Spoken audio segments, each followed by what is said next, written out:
Hey guys, Matt from TotalMTG here and welcome to the Aether Hub.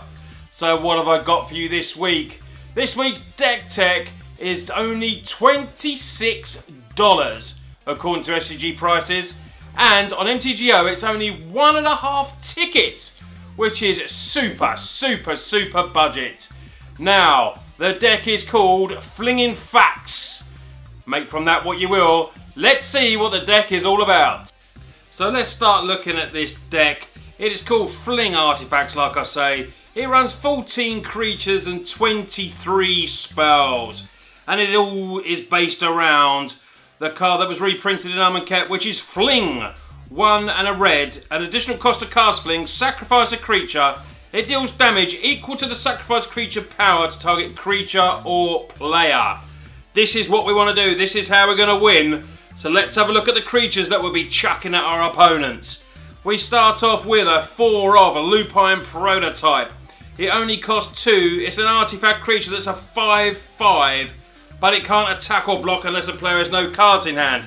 Now with Fling, this is obviously very good because even if we don't manage to attack or block with it, we will be able to pay 2 mana and just fling it across and do 5 damage to something.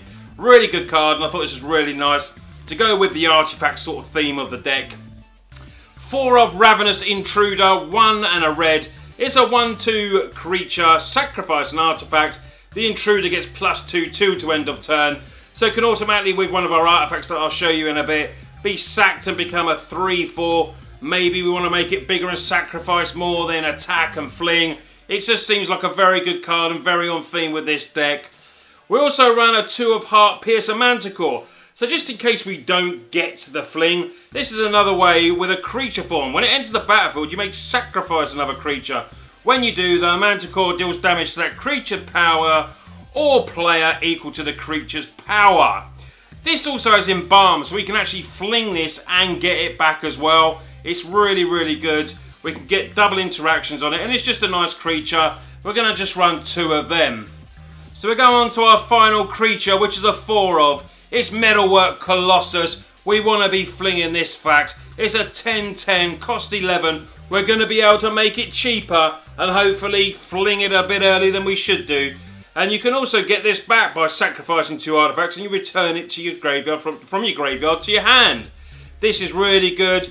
The total mana cost of it is less the non-creature artifacts we control. And we've got quite a few of them. So let's take a look at the spells. First of all, well, let's have a look at. We got a 4 of Shock, 2 damage to target creature or player. There's a lot of, 2 toughness early creatures that we can deal with. Plus, if we need to get a bit of extra damage down, Shock. Whereas Magma Spray just does creatures, Shock goes to the head as well. As I said as well, we got the 4 of Fling. This is our main win con, but we can win other ways as well, as you can see by the next artifact, which is Key to the City. We got 2 of these. We can make one of our creatures unblockable. So the plan is maybe to get the Metalwork Colossus down early, make it unblockable, hit for 10, then we can just fling for 10 straight away afterwards. I think that'd be a really smart move. The combo would be really cool. 4 Prophetic Prisms. Helps us draw a card. We can add it to tap a mana to add the red if we really need to, but we are basically mono. But this is a nice card drawing engine for us. Also run 4 Cultivator's Caravan. It costs 3, which is going to help cast the Metalwork that little bit earlier, which means if, it's a non-artifact before it becomes a vehicle, so we can get Metalwork down hopefully earlier. It does have Crew 3 where we can maybe fling this as well. It's a 5/5 body and can act as a mana dork as well. So our next 3 of is Edifice of Authority. I really like this card. It slows down an opponent. Maybe they've just got 1 big creature, something like that. We can stop it from attacking. Then if we get the 3 Brick Counters on, we can do this so they can't attack or block until our next turn. And also its activated abilities can't be activated. This can help cast obviously Metalwork earlier. It's a nice card. It costs 3. It's going to take down the cost a little bit. And just a really good card that will slow down your opponents. It doesn't see much play, but like I say, this is a budget deck. $26 and only 1.5 tickets on MTGO.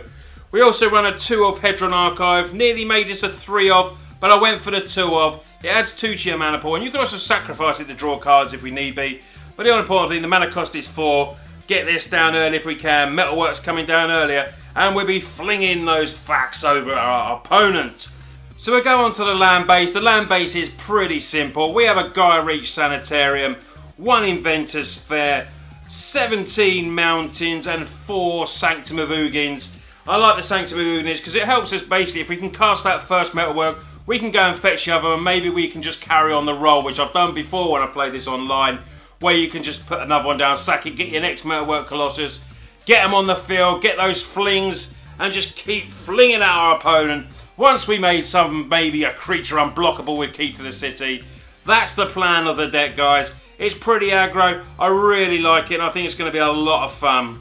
So let's get onto the sideboard. We run a 3 of a Blood Rage Brawler. It's a 4/3, which is very good to fling as well. Wonder how many times I'm going to say fling in this deck tech, but it is a fling deck tech. So when a Brawler enters the battlefield, discard a card. So we maybe have to discard a card, but it does get a 4/3 down. Against aggro decks, this is going to be nice on the board early. We got a 1-off by force. Destroy X target artifacts. Obviously we won't be doing it ourselves, but we will be doing our opponents in case they run lots of awkward artifacts. We got lots of removal in the sideboard. 3 Lightning Axe. Also got 4 Magma Spray, which I spoke about earlier. 2 Incendiary Sabotage, which is nice. You sacrifice an artifact, 3 damage to each creature. Now Sweltering Suns is possibly the better card, but this one fits into our deck. And it's very budget as well, which is what I like about it, and sort of works on theme. This card that I put a 2 of, I thought was just a little bit too cute for the main deck. But I really do like it. It's Insult to Injury. The injury we're not too worried about, but the insult. Damage can't be prevented this turn. If a source you control will deal damage this turn, it deals double that damage. So, you know, make metalwork unblockable. We're going to do double damage with that. Fling double damage. Now maybe this is just too cute, that's why I put it in the sideboard, but I'm going to be trying it in the main board as well. Let me know what you think. Should we just chuck it in the main board, or should we keep it aside and have it as like a little combat trick? Let me know what you guys think. So I hope you've all enjoyed the video this week. Don't forget to give it a thumbs up if you like what you see, it really does help. And also press that subscription button over on the Aether Hub. We're trying to get to 50,000 here. And if you want to head over to TotalMTG, you can hit that subscription button for me too. I'm on a race to get to 10,000. I'm falling a little bit behind. But with your help, I can get there as well.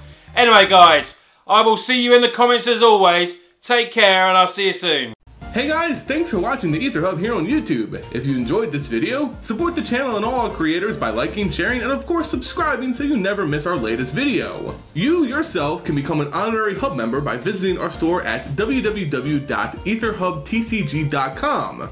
We have a special pre-order event happening right now where you can snag some of the best deals on packs available. Afterwards, consider visiting our friends over at 5 Color Combo. They have an amazing free app that I use to practice my limited picking skills along with custom art playmats and tokens. And as always, thank you guys so much for watching, and remember, never be afraid to feed your obsession. I'll see you guys next time.